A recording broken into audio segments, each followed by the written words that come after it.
morning. Ayan.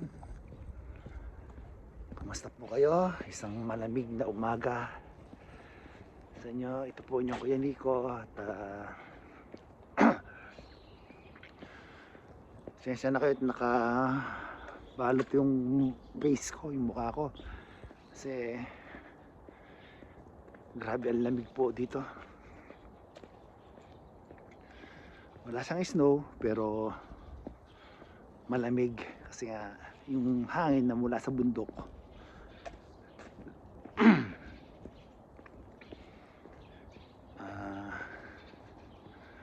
grabe ang lamig. Kamusta po kayo? Kamusta yung mga buhay-buhay ngayon? Kamusta ang buhay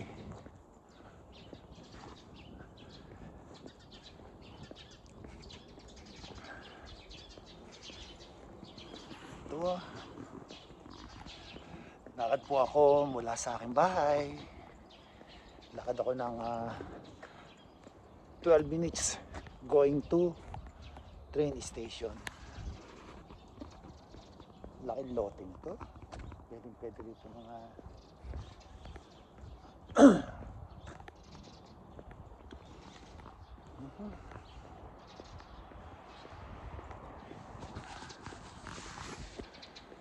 Kamusta po kayo? Kamusta naman kayo mga idol? May kwento ako sa inyo. Alam ba niyo ngayon dito sa Japan?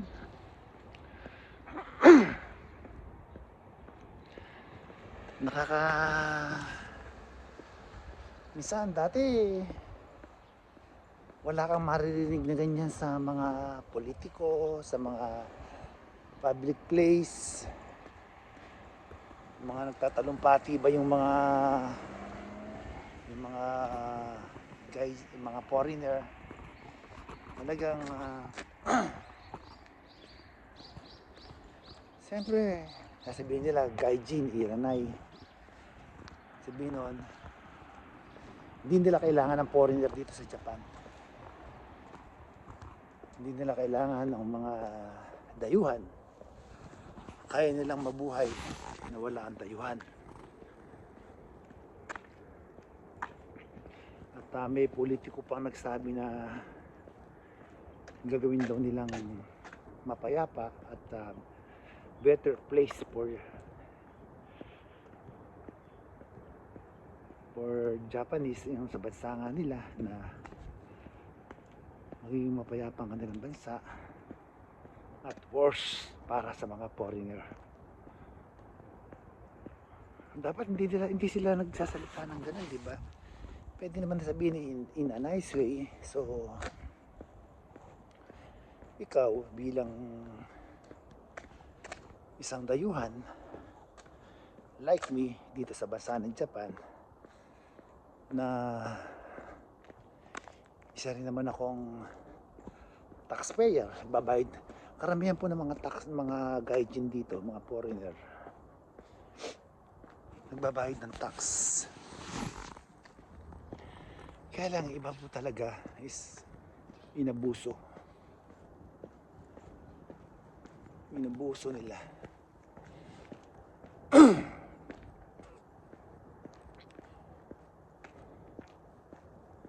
Kamusta po kayo? Lalo ngayon maghihigpit sila doon sa mga sa mga Sekatsu Hogo, yung kumukuha ng ayuda sa gobyerno ng Japan. Ay, pati mga lifestyle nila ngayon iimbestigahan na. Mahirap yan.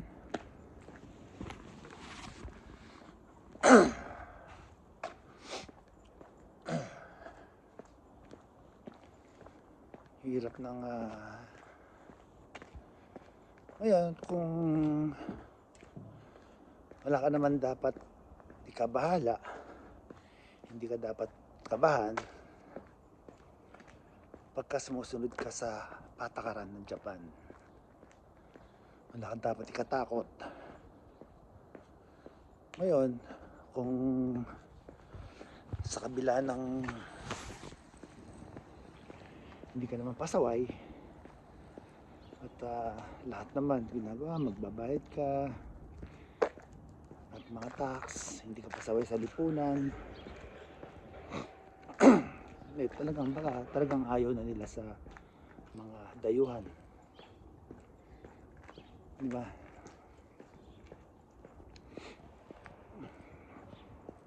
Yung hindi maganda rito, kahit sila naman nagpupunta rin ng abroad, nagtatrabaho din naman sila, di ba?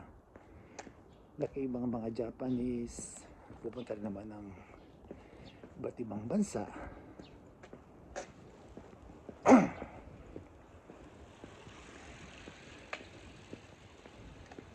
Like sa Pilipinas, ang dami rin namang mga Hapon, di ba?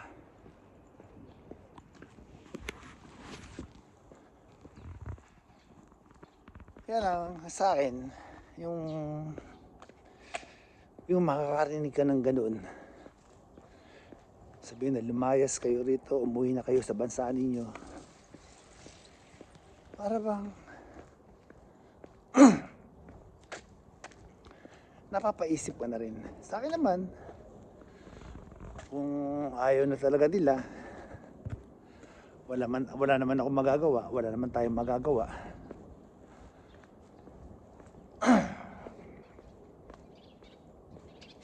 Ngayon talaga buhay, meron man tayong sariling bansa natin. Ang importante, nung habang andirito ka, nakapagpundar ka, nakapag-ipon ka, para dumating man ang time na katulad ngayon na maraming mataas yung discrimination ngayon dito sa Japan, ready ka, di ba?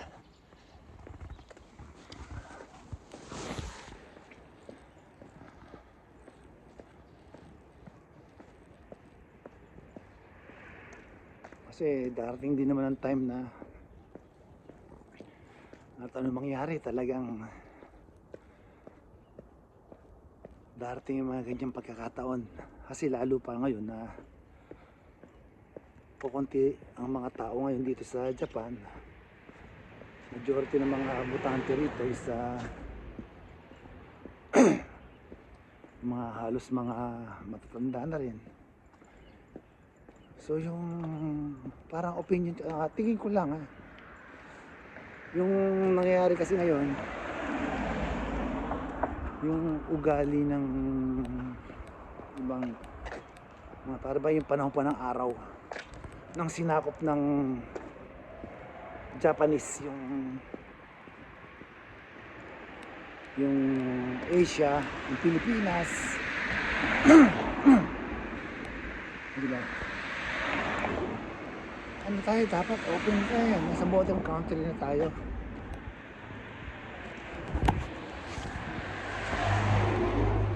Mahirap yung dapat kaibigan mo yung mga kapitbahay mo, kalapit bansa mo, di ba? Kaya lang, di mo rin naman masisisi kasi yung iba naging abusado. Porque nakapag-stay lang dito, bigyan ng visa, akala naman nila pwede na silang buwan ng mga kalokohan. Kasi to be fair naman sa mga Japanese, may mga pasaway din naman kasing mga kababayan natin, pakarami. Kaya siguro naisipan nila yung mga ganyan. Ayan, katulad nyo, magkakaroon na ng election February 8. Yan ang kinakampanya nila, karamihan ng mga politiko dito, yung nasa kapartido ng pinaka prime minister nila dito sa Japan na Gaijin. Talagang naano nila yung mga foreigner dito. Yung masama doon, hindi lang naman mga foreigner yung marami din mga Hapon ang hindi nagbabayad ng tax, hindi nagbabayad ng nenkin. Marami.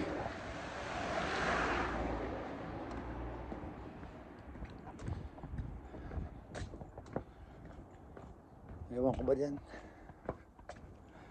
Sa kanila basta ako, whatever happen, ready na ako. Ready na akong mag-settle for good.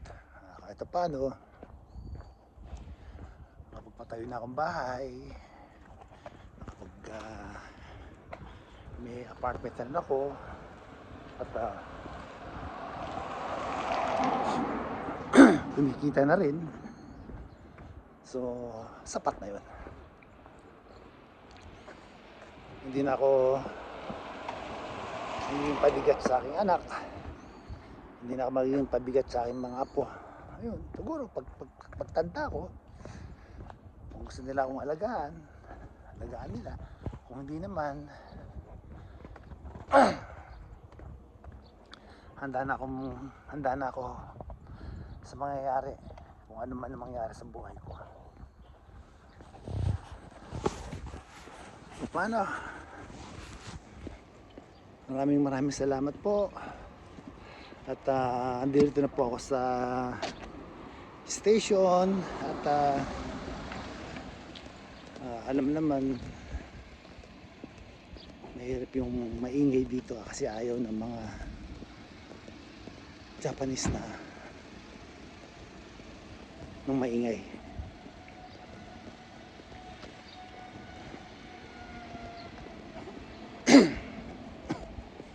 Yung taxi nag-iiyelo, ang lamig. Kasi dito tanaw yung bundok eh. Nag-iiyelo talaga yung bundok dito doon. Mga isang oras pa naman ang dating dito nung layo dito ng tren.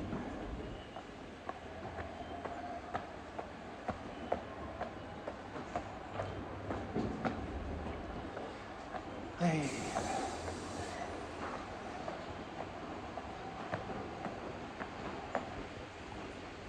Grabe oh.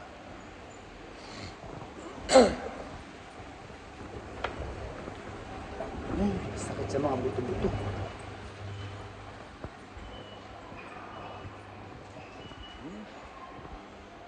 Doon sa bundok na yung nag-iiyelo mga bundok doon.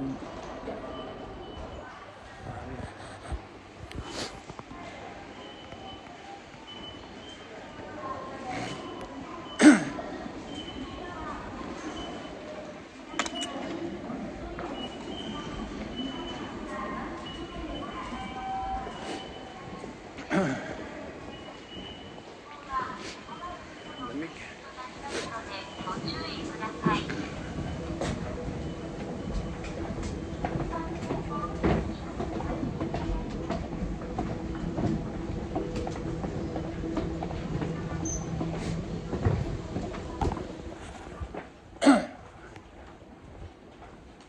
Delay ang tren.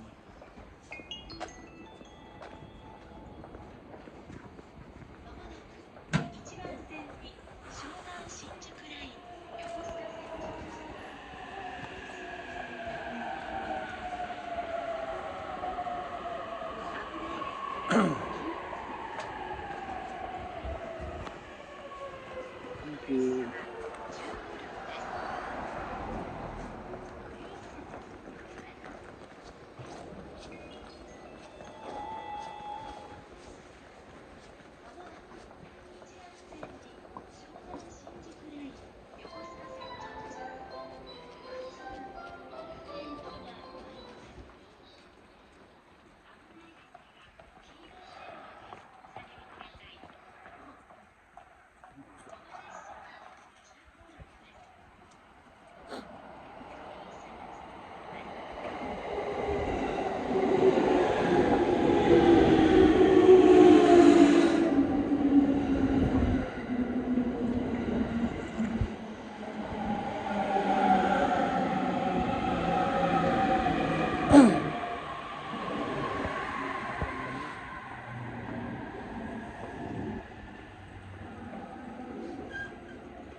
Thank you, dito na ako.